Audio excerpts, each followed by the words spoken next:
They call him Pops and Father G. Portrait of me from a guy on death row. And this Hey, kiddo, I'll see you, I promise, is his church. I've seen folks who completely despondent and can't conjure up an image of what tomorrow's going to look like. But I've never met a monster. I've never met an evil person. Never. This Jesuit priest has buried more than 200 people, many of them under 18 years old, all lost to gang violence. You know, out here in LA, man, the streets is real, you know. And I've been shot on 2 different occasions, for the records. It was a cycle of violence, a cycle of being in the neighborhood. Why do you do this? The scripture has this thing about the widow, orphan, and the stranger, and these are the folks that you're supposed to have a preferential love for.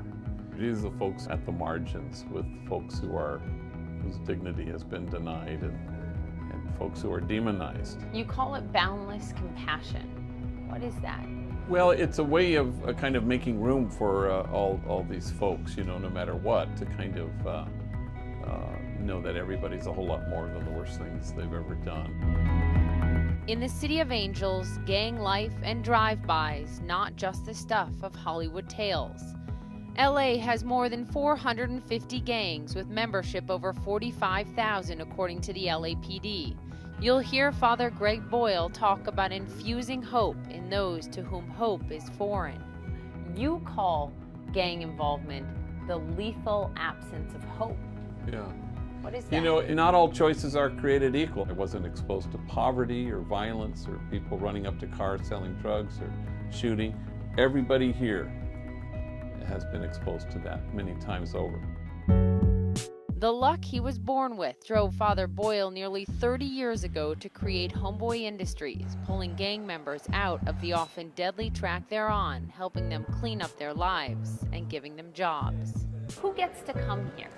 It's pretty much like the opposite of your typical job interview. We're looking for those people that have multiple felonies. We're looking for those people that are probably the hardest to serve as far as coming out of the gang life, coming out of those type of situations. Having served prison time doesn't hurt either. And the more tattoos you have, probably the better chance you have of being part of Homeboy Industries. I came in to remove my tattoos. They help them remove the symbols of their former life, taking off the tattoos that bind them. I feel like a different person. As you can see, trying to be a better father figure. Just live for a whole different life now. Well, you've got people who've killed people.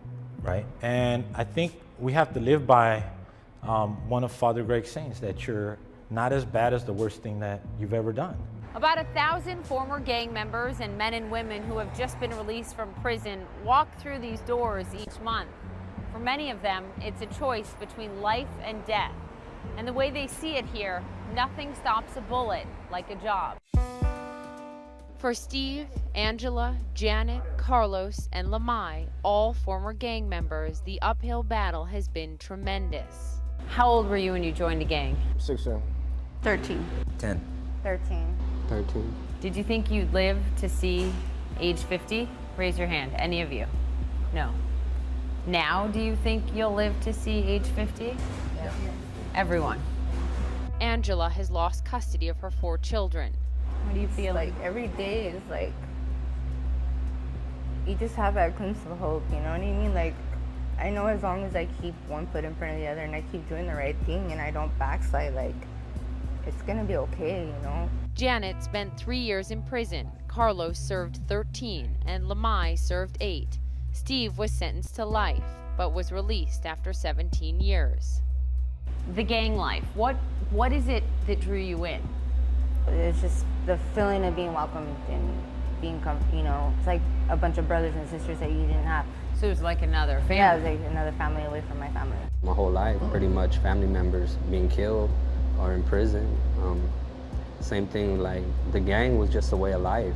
It was, I don't really feel like I chose that lifestyle. That lifestyle in a way chose me. Homeboy for me is like second chances. It's like a chance at life, like a life I didn't know I had. You come here and Father Greg just sees us as a normal human being, but then some, you know, he sees us as equals. Were you ever scared of relapsing, of falling back into jail? Yes, very much so. Very much so, because What kind of drew me into the gang culture was making money. It started with the money, make the drugs, you know, selling drugs. Why do you think this works? I think it works because people come in wanting that change. We don't look for them. We don't advertise it. It's on you. You know, you want to come here, you come willingly. More than 30,000 former gang members have come through Homeboy, and for those completing a special 18-month program, Boyle says only 30% return to prison. That's compared to more than 60% across California and close to 70% nationwide, just 3 years after they're released. Why are your numbers so much better? Well, I think a lot of times, you know, we have a menu and list of services to deliver. And then we become the DMV, you know, it's like now serving number 43. So what do you need? So you need counseling, okay.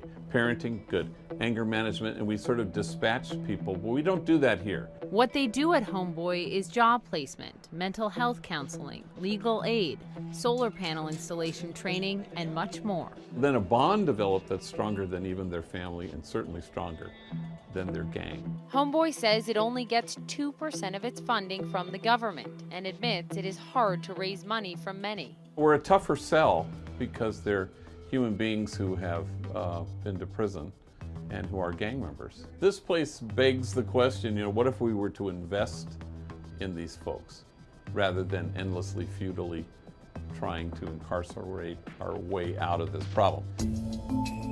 Jose Asuna sees this through their eyes like few others can.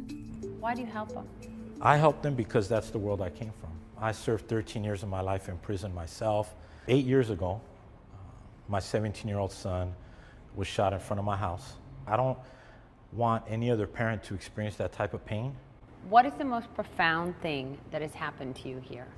I jumped a guy into a gang when he was 9 years old. And when he was 18, he received 3 life sentences. And all 3 life sentences were for crimes that he didn't commit. Eventually, through the appeal process, he was released. It took 18 years for that to happen. And last December, he walked through the door of my office and asked me to help him. And I felt that my life had gone complete circle because I had helped bring this individual into such a violent and negative lifestyle. And now I've been able to help him re-enter society and start the process of finding himself. Because I love him. I've always loved him. That's what he was seeking from me when he was 8, 9, 10 years old. So I'm just grateful that I know how to love him now. And Father Greg taught me that. It's a gift so great, repayment is nearly impossible. Is there anyone that you have not been able to find grace in somewhere? Never, never. Poppy Harlow, CNN, Los Angeles. You can never ride a horse where they don't want to go, so the horse takes you. But you better take a look at Zenyatta to run by. Zenyatta took us places we never imagined we could go. Political correctness about Muslim Americans was a big part of the speech. Muslim Americans are our friends, not our enemy. I agree with the president there. How do you win this war? This is a long struggle. You build a small schoolhouse in a small, poor region of Afghanistan to give a young girl a voice about her children will do more damage than a bomb. We're building up others as we kill terrorists. That means a all-of-government approach, an engaged State Department, an engaged USAID program to offer a hopeful life to compete with a glorious death. And there are people in the Republican Party who are isolationists who want to leave the world alone. On September the 10th, 2001, we didn't have one soldier, not one dime of aid, not even an embassy in Afghanistan. That didn't absolve us from being attacked. This is a religious war. So you have to build up others, and you have to use military force smartly, but it is about helping people within the faith to reject the ideology. Most fathers and mothers don't want to sell their daughters to ISIL. That's the good news, but you got to stay with it. Are the airstrikes, the coordination now, Britain joining the U.S., is that working in terms of the group coming together? You could bomb every house to the Stone Age in Iraq and not destroy the caliphate. You're doing some damage to them tactically. We are killing a lot of them, but they're still recruiting. You cannot win this war from the air. So soon after that, I started Chick-fil-A. And so sometimes these disaster things that happen to you work into being a blessing to you. Do you own all these yourself, or are they franchised out to other people? Well, up until a short time ago, we did own all of them. We have a unique arrangement where we lease these out to individuals. Two things important in business is capital and management. And fortunately, having a background of business, I had the capability of borrowing the money that I needed to grow at the pace I wanted to grow.